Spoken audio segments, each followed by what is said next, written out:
surga terus mengalir dalam setiap hidup kita yang percaya kepadanya.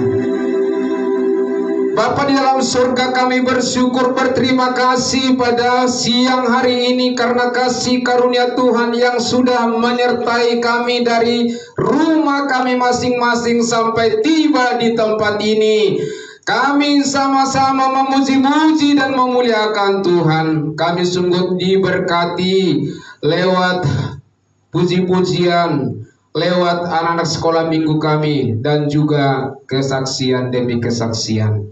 Terima kasih Tuhan, tiba saatnya kami juga akan mendengarkan kebenaran firman Tuhan kepada kami semua, orang kudus-Mu dan juga yang mengikuti live streaming Facebook. Kami sangat yakin dan percaya kasih dari surga terus mengalir dalam setiap hidup kami, sehingga kami sungguh dikuatkan dan diberkati lewat setiap kebenaran firman Tuhan pada siang hari ini. Terpujilah nama-Mu Tuhan hari ini kekal selama-lamanya, dan kami sambut kebenaran firman Tuhan dengan penuh ucapan syukur. Di dalam nama Tuhan Yesus Kristus kami berdoa mengucap syukur. Haleluya. Amin. Amin. Silakan Bapak Ibu kembali duduk. Terima kasih saya ucapkan kepada Tuhan karena pada siang hari ini kita diberikan kesehatan dan kita sama-sama boleh memuji-muji nama Tuhan. Ya, kadang kita berpikir saudara kasih, kenapa tidak datang saudara-saudara kita pada saat ini? Tentu mungkin ada hal-hal karena pekerjaan-pekerjaan yang mereka harus lakukan dan juga mungkin hal-hal yang lain. Tetapi kita sangat percaya di minggu-minggu mendatang tetap kita berdoa kepada saudara-saudara kita supaya kita sama-sama boleh dikuatkan dan boleh kita memuji memuliakan Tuhan. Baik Bapak Ibu Saudara yang sudah diberkati Tuhan dan sudah diselamatkan oleh Tuhan dengan kasih karunia Tuhan, tiba saatnya kita akan mendengarkan kebenaran firman Tuhan.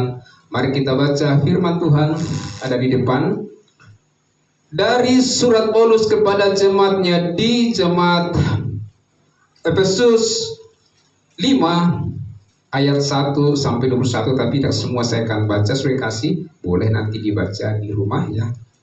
Kita boleh baca Efesus 5 ayat 1 dan ayat berikutnya. Di sana atau perikop dari Lembaga Alkitab Indonesia, hidup sebagai anak-anak terang. Tapi nanti akan saya berikan judul orang percaya hidup di dalam terang.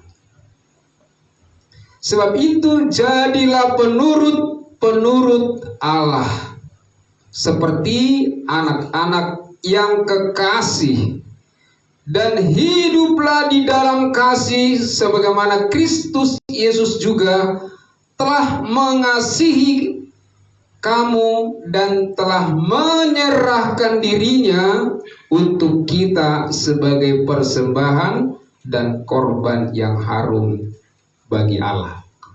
Puji Tuhan, saudara kasih, kebenaran firman Tuhan ini yang terus menguatkan kita orang percaya, yang terus selalu rindu lebih dalam lagi kita mengerti, memahami kebenaran firman Tuhan dalam setiap hidup kita, yang kita percaya kita boleh di dalamnya kita dikuatkan, saudara kasih, dan kita merasakan ada damai sejahtera itu dalam setiap hidup kita orang percaya, walaupun di sana sini banyak selalu tantangan dan rintangan yang kita hadapi, saudara kasih.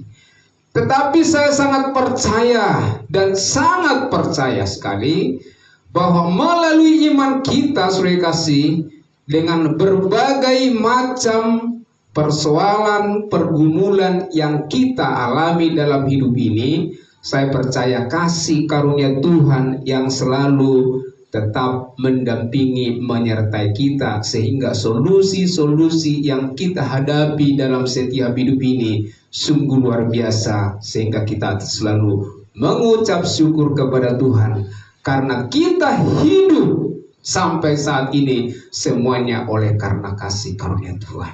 Ada amin saudara kasih? Amin. Amin ya, amin. Oleh karena itu saudara kasih, kita tahu saudara kasih bahwa di jemaat di Efesus ini saudara kasih, kalau kita baca semuanya saudara kasih, nah demi pasal bahwa dulunya jemaat Efesus ini hidup di dalam kegelapan.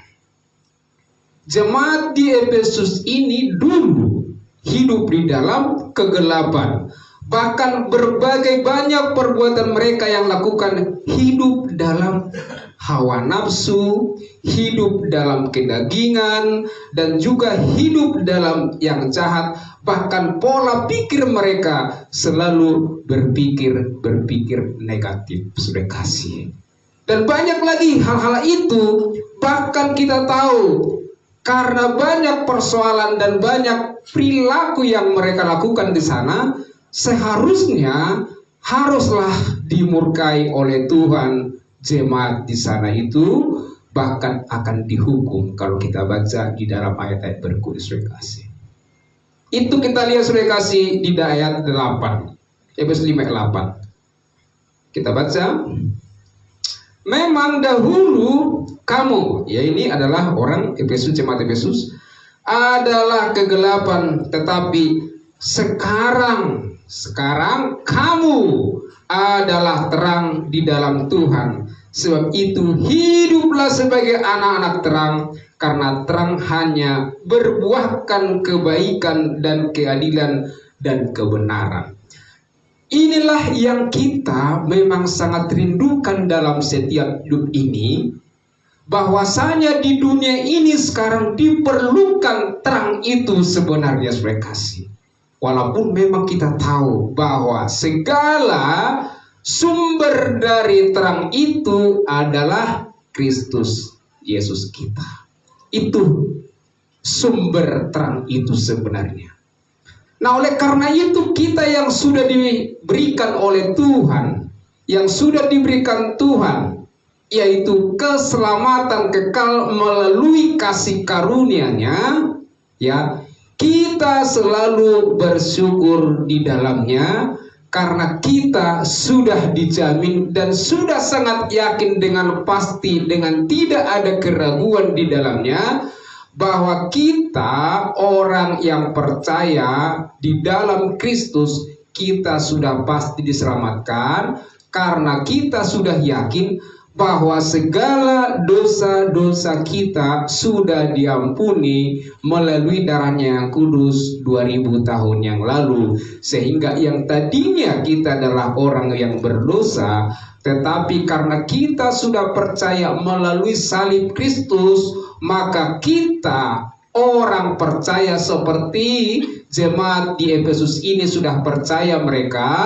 maka mereka bukan lagi orang yang berdosa, tetapi mereka adalah orang yang kudus. Itu bukan karena perbuatan daripada jemaat di Efesus ataupun kita-kita ini, tetapi mutlak semuanya adalah karya penebusan Yesus Kristus 2000 tahun yang lalu di kayu salib, sehingga yang tadinya kita adalah orang berdosa ini dibenarkan dan dikuduskan, seperti tadi sudah kita dengarkan dari anak sekolah minggu kita. Dan oleh karena kehendaknya inilah kita telah dikuduskan satu kali untuk selama-lamanya melalui persembahan tubuh Yesus Kristus. Itu di Ibrani 10:10. Itu harus kita aminkan dalam setiap hidup kita, supaya kita tetap tenang dan tidak selalu terintimidasi di dalam setiap orang-orang yang selalu merasa mengaku dia sebagai orang berdosa. Tetapi kalau kita sudah yakin bahwa segala dosa kita sudah diampuni, ya, melalui darah yang kudus, ya, kita sudah tetap tenang. Kenapa? Karena kita sudah ada di dalam Kristus. Maka dengan itulah sekarang saudara kasih, maka dengan bagaimana kita, karena kita sudah dalam Kristus, ya, bagaimana kita orang percaya hidup di dalam terang. Ini menjadi suatu menjadi kerinduan daripada Paulus kepada jemaatnya yang ada di Efesus. Bahkan kita yang percaya, jemaat Gereja Makedonia, yang senantiasa bagaimana kita orang percaya hidup di dalam terang itu sebenarnya. Itu menjadi nasihat Paulus kepada jemaat itu, bahkan kepada kita orang kudusnya saat ini.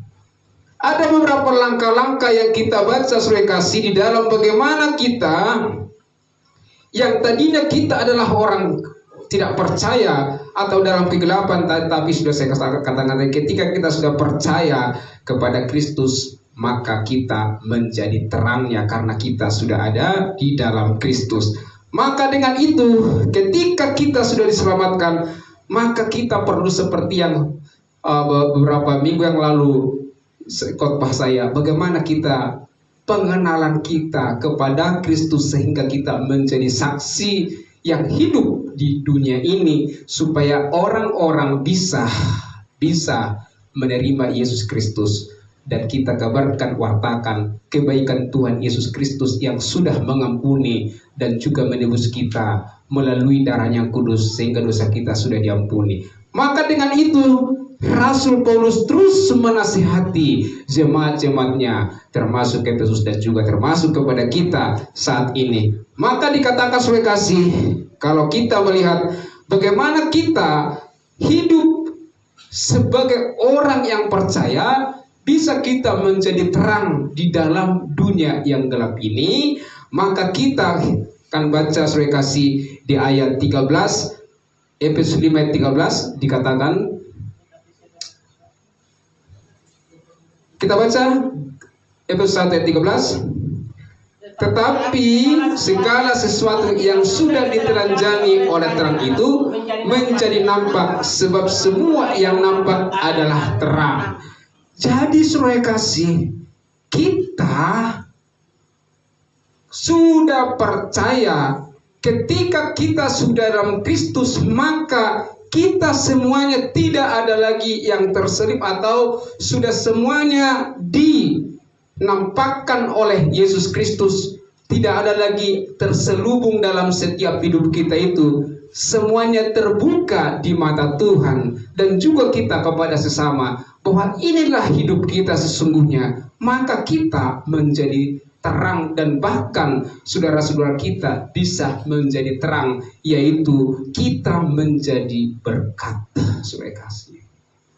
Nah, ini tidak gampang saudara kasih, tetapi jika kita sudah yakin dalam Kristus, dengan kita beriman di situ, saya sangat percaya kita dimampukan menjadi terang di dalam kegelapan di dunia ini. Inilah kita saksi-saksi Kristus yang sebenarnya seperti yang dialami oleh Rasul kita, Rasul Paulus, yang menjadi saksi, dia menjadi terang di dalam setiap kehidupan di dalam di mana dia berada.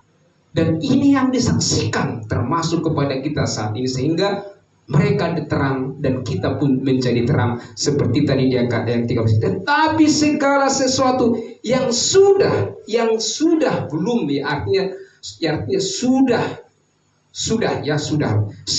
ditelanjangi oleh terang itu, yang tadinya ada gelap itu, tetapi setelah ditelanjangi oleh terang itu menjadi nampak, menjadi jelas, sebab semua yang nampak adalah terang.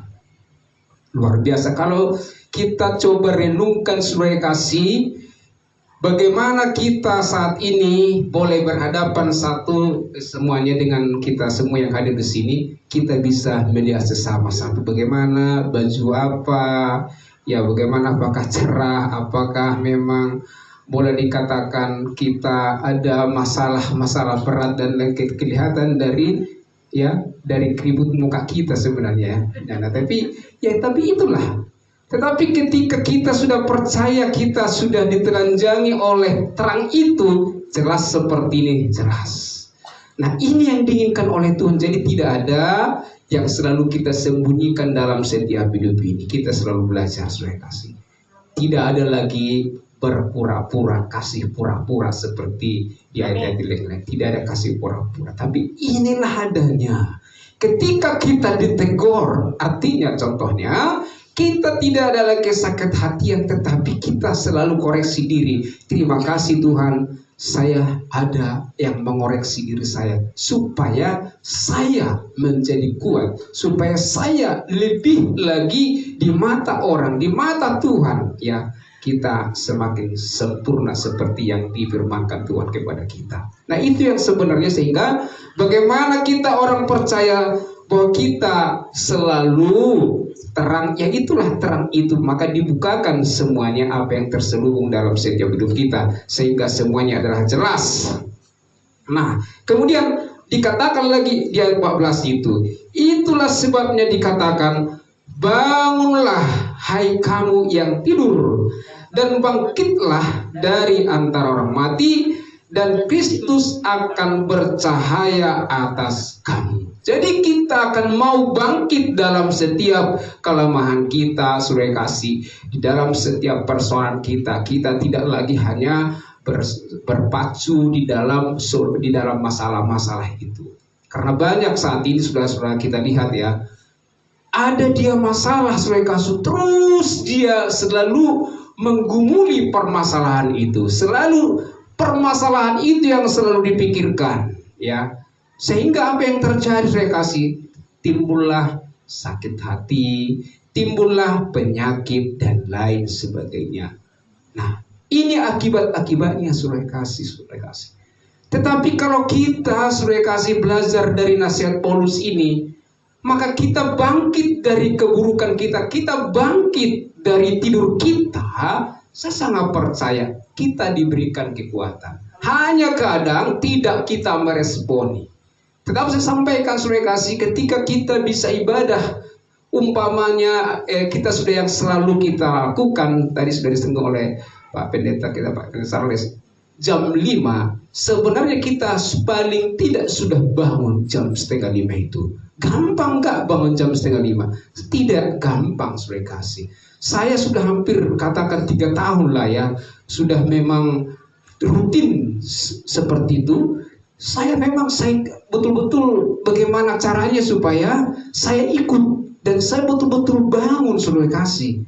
Dan saya mau memuji memuliakan Tuhan. Saya bersyukur kepada Tuhan. Kalau saat ini saya bisa hidup, semua karena kasih karunia Tuhan. Maka saya memuji Tuhan. Dan kita sama-sama berdoa. Kita sama-sama mendengarkan firman Tuhan. Itulah kita sebenarnya, bahwa kita mau bangkit dari segala kekurangan kita. Dan kita mengatakan kepada Tuhan, saya mau Tuhan bangun jam 4:30.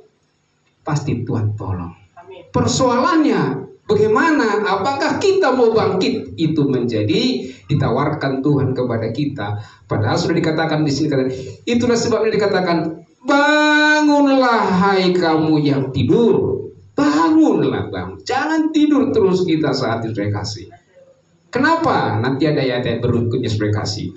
Nah, jadi karena kita dikatakan bahwa Kristus akan bercahaya atas kamu. Jadi kita sangat yakin kita ketemu dengan orang-orang, teman-teman kita.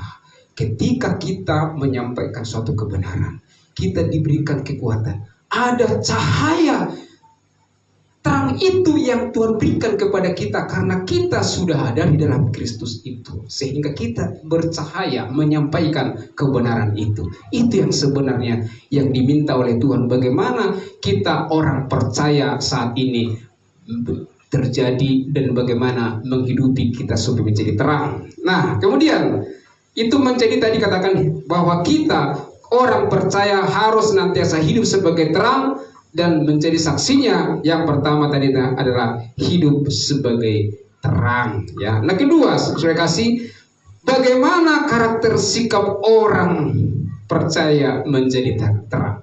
Bagaimana sikap orang percaya, orang kudusnya Tuhan menjadi terang itu sebenarnya. Nah, kita akan melihat bagaimana di dalam perintah atau juga apa yang disampaikan Tuhan kepada kita orang kudusnya Tuhan di dalam ayat 1 tadi. Sebab itu jadilah penurut Allah. Jadilah penurut. Kalau saya yakin dengan jadilah, maka kita karena sudah diberikan jadi, kita kalau sudah meresponi itu, kita juga jadi mau penurut dan tidak lagi mau dikuasai oleh dosa itu, tetapi kita menuruti kebenaran firman Tuhan itu karena kita sudah ada di dalam Kristus itu. Jadi kalau namanya satu tubuh Kristus itu, ketika sekepala Kristus sudah menyatakan sesuatu kepada anggota-anggotanya tubuh Kristus, pastilah kita semuanya akan sama-sama mau di dalamnya melakukannya. Maka dikatakan, jadilah penurut-penurut Allah seperti anak-anak yang kekasih. Seperti anak-anak yang kekasih. Kita kan semua anak-anak yang dikasih oleh Tuhan, yang sudah diselamatkan oleh Tuhan, yang sudah spesial, ya spesial. Kita memang syukuri sebagai kasih itu. Harus kita syukuri bahwa kita orang percaya, orang kudusnya Tuhan, ya, adalah menjadi orang spesial. Kenapa saudara kasih? Karena kita sudah percaya dalam Kristus itu. Itu yang sebenarnya tadi sudah seperti bagaimana kita percaya kepada Kristus, itu harus kita tahu rahasianya bahwa kita sudah diampuni, sudah dibenarkan, sudah dikuduskan, bukan karena perbuatan baik kita, tetapi semuanya adalah karena karya Yesus Kristus di kayu salib 2000 tahun yang lalu. Katakan amin, saudara kasih. Amin. Amin. Haleluya. Nah, itu jadi kita adalah penurut perintah Allah. Apalagi kita bagaimana karakter sikap orang percaya, dikatakan ayat kedua itu saudara kasih. Dan hiduplah di dalam kasih sebagaimana Kristus yang juga telah mengasihi kamu dan telah menyerahkan dirinya untuk kita sebagai persembahan dan korban yang harum bagi Allah. Dan hiduplah di dalam kasih. Ini adalah perintah Tuhan yang kita sudah orang yang percaya kepadanya. Sudah saatnya kita memang harus kasih mengasihi kepada sesama manusia, terlebih kepada tubuh Kristus. Gitu. Kalau tidak ada kasih, ya berarti bagaimana?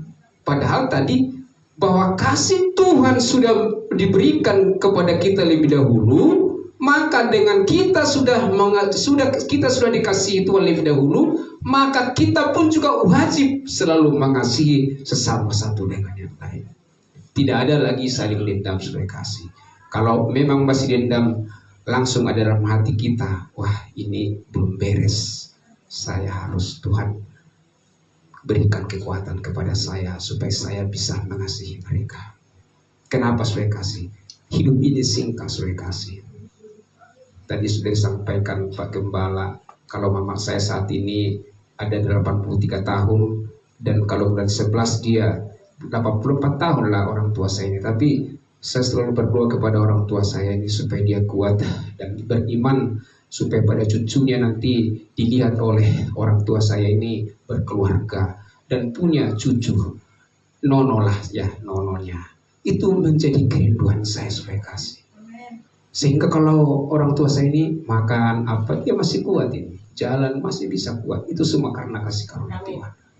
Nah, yang saya maksud di saudara kasih, kita harus banyak-banyak saat ini berkomunikasi dengan Tuhan melalui doa dan bahkan melalui kita yang telah percaya kepadanya datang kepada kebenarannya itu. Jadi kita bergaul di dalam kebenaran Tuhan dan kita selalu mendengar, memuji, memuliakan Tuhan. Itulah bukti kita yang sudah dibenarkan dan yang sudah dikuduskan Tuhan, yang telah dikasihinya, bahwa Yesus mati di kayu salib 2000 tahun yang lalu itu untuk mengampuni segala dosa kita. Maka dengan itulah kita bersyukur dan kita juga selalu mengasihi sesama manusia. Maka dikatakan di dalam ayat 3 tadi, kita selalu, tadi sudah kita dikatakan kita harus menjadi penurut Allah. Nah, kemudian kita juga hidup dalam kasih sebagaimana kasih Tuhan sudah mengasihi kita, dan juga kita selalu terus boleh berada di dalam kekudusan Tuhan. Itu semua karena Tuhan memberikan kekudusan itu. Jadi dengan kita sudah diberikan kekudusan itu, maka kita selalu harus jaga kekudusan itu dalam hidup kita. Seperti yang 3 itu dikatakan, tetapi percabulan dan rupa-rupa kecemaran atau keserakahan disebut saja pun jangan di antara kamu, jangan di antara kita orang percaya, jangan sampai ada terjadi itu. Nah, tetapi dikatakan apalagi sebagaimana sepatutnya bagi orang-orang kudus. Jadi dilarang kita saudara kasih. Maka kita selalu sering-sering dan selalu terus berada di dalam kebenaran itu supaya kita jangan terjadi di sini. Ketika kita mulai kendor dalam setiap hidup kita memuji Tuhan, ya bisa terjadi saudara kasih. Jadi jangan heran ya kalau ada orang percaya, kita lihat ada sesuatu hal ya, tidak boleh beribadah lagi, tidak mau lagi ibadah dengan kita karena sesuatu hal. Ya ini di sini dia di sini.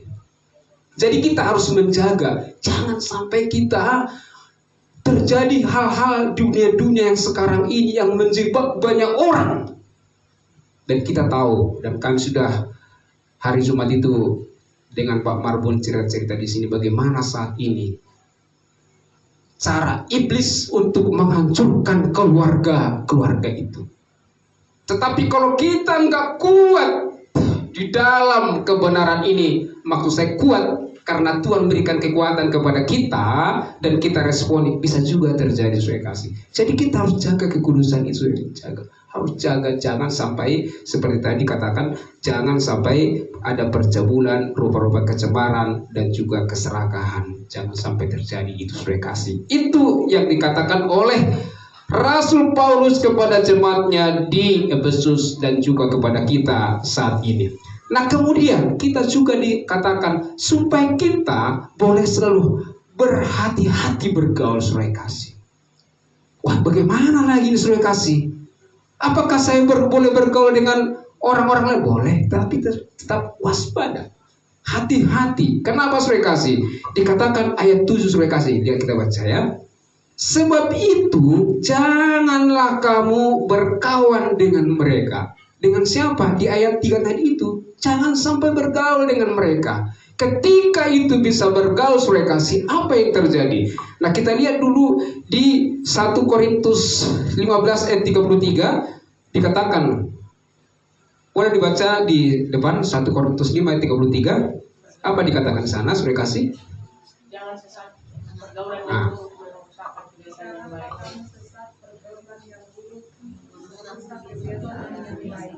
ya, janganlah kamu sesat pergaulan yang buruk. Pergaulan yang buruk merusakkan kebiasaan yang baik. Tuhan mengatakan itu saudara kasih. Jadi kalau kita lihat contoh udah mulai ada hal-hal yang mencurigakan, jangan bergaul dengan mereka. Kalau sudah bergaul, ini sudah dikatakan, janganlah kamu sesat. Jadi tidak bisa sesat saudara kasih. Kenapa? Karena bergaul dengan orang-orang yang ceraka, pencemooh, ya kedagingan, ya dan percabulan, kecemaran. Jadi katakan pergaulan yang buruk merusakkan kebiasaan yang baik. Jadi artinya kita harus menjaga hal itu saudara kasih.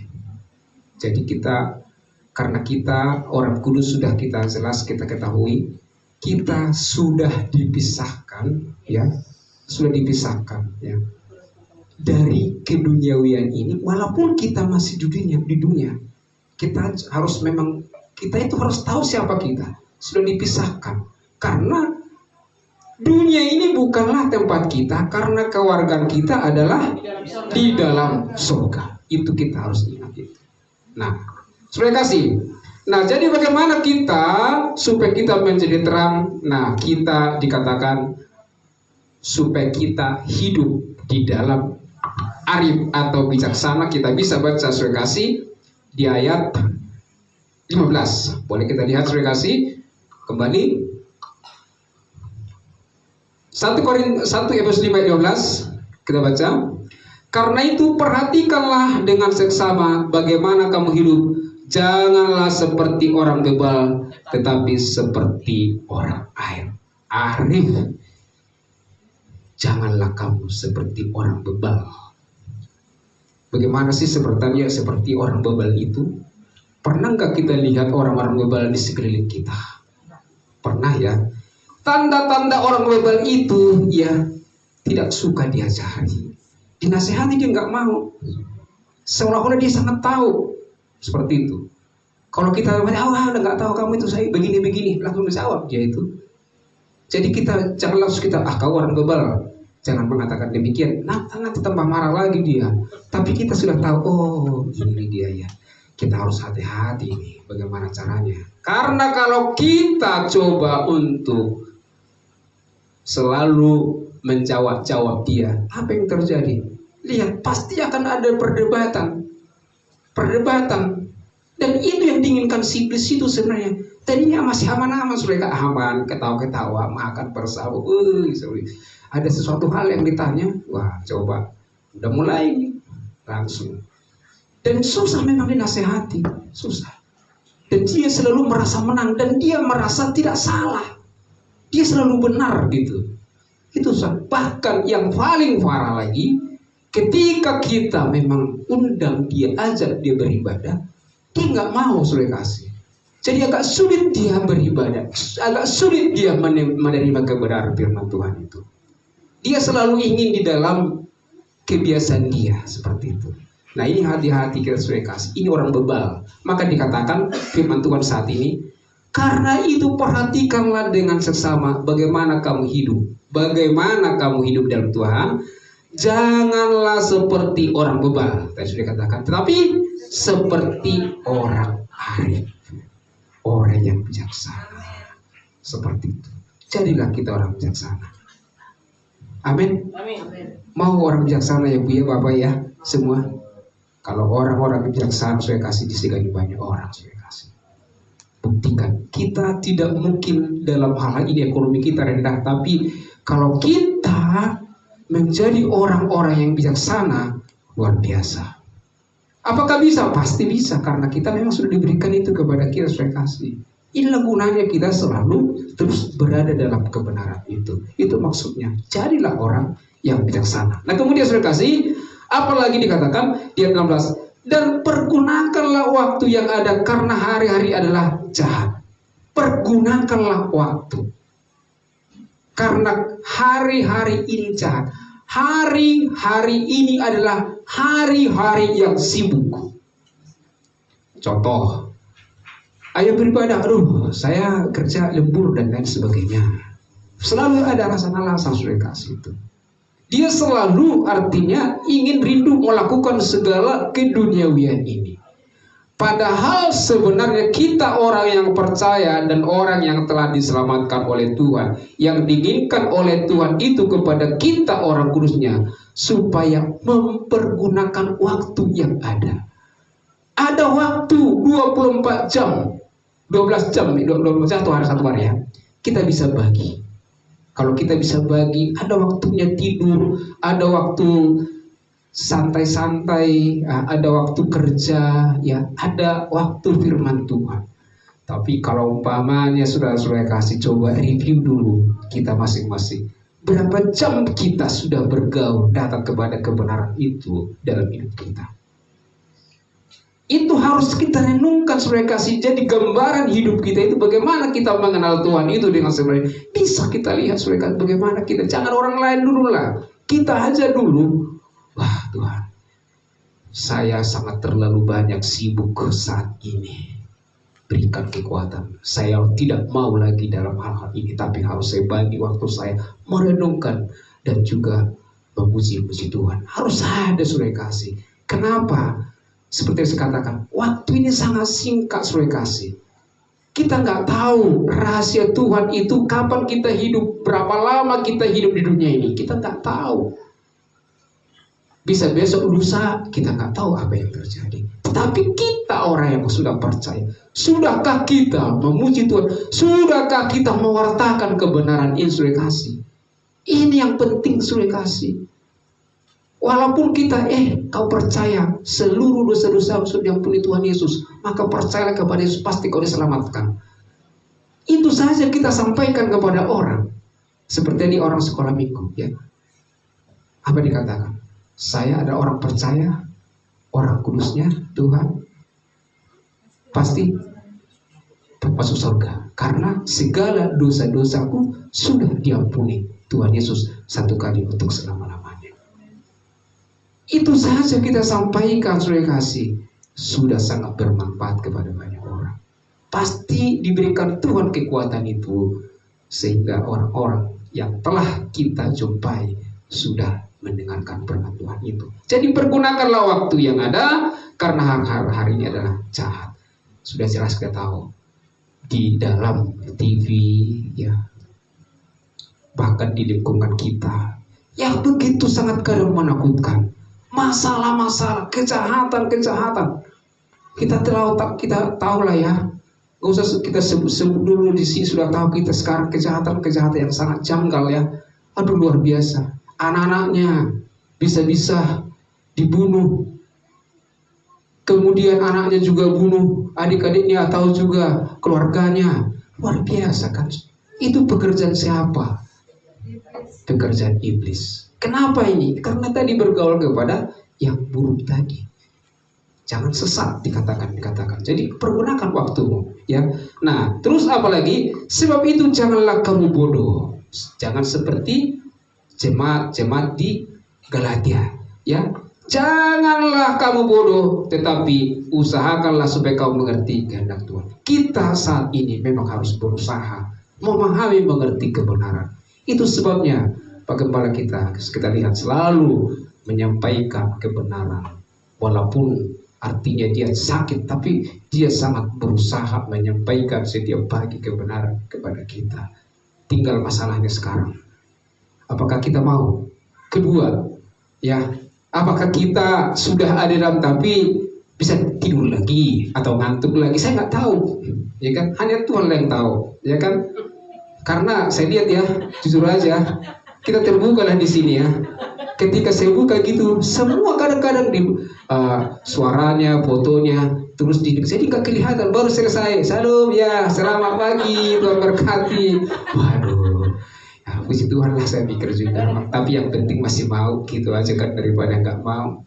Jadi kalau memang ini, biasakanlah buka dulu kameranya, ya kan, supaya kita lihat dulu mukanya bagaimana, ya kan, apakah cerah atau tidak, atau nangis juga nggak tahu kita kan. Ya datanglah, kita belajar. Yang namanya belajar, saya juga belajar, saudara kasih. Saya pasti belajar terus, minta kepada Tuhan supaya saya Tuhan beri kekuatan kepada saya. Nah yang terakhir, kita supaya bagaimana kita supaya bijak dalam Tuhan. Nah, maka dikatakan di ayat 11, dan berkata-katalah seorang kepada yang lain dalam mazmur, kidung, puji-pujian dan nyanyian rohani, bernyanyi dan bersoraklah bagi Tuhan dengan segenap hati. Nah sekarang kita sebagai kasih, kalau kita sudah orang kudus, sudah orang percaya, kita mulai belajar bermazmur. Haleluya. Terima kasih Tuhan karena Engkau sungguh baik. Puji Tuhan, Engkau sangat baik Tuhan. Kan bisa bermazmur kita walaupun kita di mana, atau masak lah, atau juga naik motor lah, atau naik mobil. Katakan seperti itu. Saya ada istri saya, wah haleluya, haleluya. Wah, kadang-kadang karena rasa ngantuk saya selalu terus saya mengatakan dibikin supaya saya ada kekuatan baru, saudara kasih. Jadi dimanapun kita bermazmur, kita bagi Tuhan, puji Dia, puji Tuhan, ya. Dan kemudian setelah kita memuji Tuhan, ya, ada dikatakan lagi supaya kita selalu memuji-muji dan menyanyikan puji-pujian rohani, jangan puji-pujian duniawi lah, puji-puji dunia. Tapi itulah ya, tapi nanti akan bisa kita alami sendiri. Saya jujur aja, saya tidak begitu suka lagi mendengar lagu-lagu dunia. Kalau saya dengar lagu-lagu dunia saat ini, tapi ini bukan karena saya buat tidak, tapi nggak senang lagi lah. Tapi kalau lagu rohani itu, saya terus terbangun, oh haleluya. langsung kata-katanya, oh iya. Ada juga ada kata-kata itu artinya kurang pas. Seperti contoh ya, ada curahkanlah Roh Kudus kepada saya katanya. Nah itu kan kalau kita sudah belajar tentu ya sudah tahu kita tidak demikian lah, karena Roh Kudus itu sudah termaterai dalam setiap hidup kita kan. Tapi kita tidak lagi mengundang Roh Kudus itu, tapi kita sudah termaterai Roh Kudus dalam setiap hidup kita. Jadi artinya sudah kasih belajar kita memuji-muji Tuhan. Biasakan puji-pujian rohani selalu ada dalam setiap ibadahmu, di dalam rumahmu. Bahkan kalau kadang-kadang berpergian kita, usahakan setel daripada puji-pujian, nyanyi kita, pasti kita dikuatkan. Kita pasti ada damai sejahtera itu. Sehingga dikatakan yang terakhir, dan rendahkanlah 20 sekali lagi, ucapkanlah syukur senantiasa atas segala sesuatu dalam nama Tuhan kita Yesus Kristus kepada Allah dan Bapa kita, dan rendahkanlah dirimu seorang kepada yang lain di dalam takut akan Kristus. Jadi kita selalu mengucap syukurlah kepada Tuhan. Apapun persoalan daripada hidup kita, bersyukur kepada Tuhan. Engkau baik Tuhan, pasti Tuhan Engkau tolong saya, Engkau senantiasa lindungi saya Tuhan, terima kasih. Tapi kita selalu rendah hati, terima kasih. Jangan, kalaupun kita mulai ada saat-saat ini rasa-rasa egois, mari berdoa kepada Tuhan supaya kita selalu mempraktekkan kebenaran itu, bahwa kita orang kudusnya Tuhan selalu merendahkan hati. Mulai saat ini ada komitmen dalam setiap diri kita. Kita mau supaya kasih, mau diubahkan kebenaran firman Tuhan itu, sehingga kita selalu merendahkan hati di hadapan saudara-saudara kita, karena Allah kita sudah lebih dahulu merendahkan hatinya kepada kita, dan Dia mati ditebus oleh darahnya melalui darahnya kudus, dan kita telah diampuni. Maka segala dosa-dosa kita sudah diselesaikan, sudah diampuni. Maka kita pun juga wajib merendahkan hati di hadapan sesama. Jika ada yang kurang lebih di antara kita, perkataan-perkataan, mari belajar merendahkan hati supaya nama Tuhan dipermuliakan. Demikianlah kebenaran firman Tuhan yang dapat saya sampaikan pada siang hari ini. Tetap semangat, janganlah kerajinanmu kendor, biarlah rohmu menyala-nyala, dan layanilah Tuhan. Mari kita bersatu dalam doa. Luar biasa kasih karunia Tuhan yang selalu mengingatkan kami supaya kami terang di dalam dunia ini, sebagaimana Yesus menjadi terang dalam setiap hidup kami. Kami sangat percaya bahwa kami di dunia ini menjadi terang karena Engkau sudah ada di dalam hidup kami. Oleh karena itu Bapak, banyak nasihat yang sudah Tuhan sampaikan kepada kami, orang kudus-Mu pada siang hari ini. Kami sangat yakin dan percaya pasti Tuhan mampukan kami ya Bapa, supaya kami bangun dari tidur kami untuk mewartakan kebaikan Tuhan, untuk menyampaikan kebaikan-kebaikan Tuhan di kayu salib 2000 tahun yang lalu. Setiap orang yang percaya dan yang mengaku Yesus sebagai juru selamat dan telah yakin bahwa segalanya dosa-dosa manusia, dosa-dosa setiap orang yang percaya sudah diampuni oleh Yesus Kristus, maka kami sangat yakin bahwa terang yang sesungguhnya yang sudah Engkau berikan kepada kami bisa dimampukan menjadi terang bagi keluarga, bagi jemaat-Mu, dan dimanapun kami berada. Terpujilah nama Tuhan hari ini selama-lamanya, karena kami percaya kami adalah orang yang berbahagia, orang kudus-Mu, karena kami sudah percaya kepadamu. Di dalam nama Yesus Kristus kami berdoa, haleluya, amin, amin. Puji Tuhan. Serahkan kepada saudara-saudara.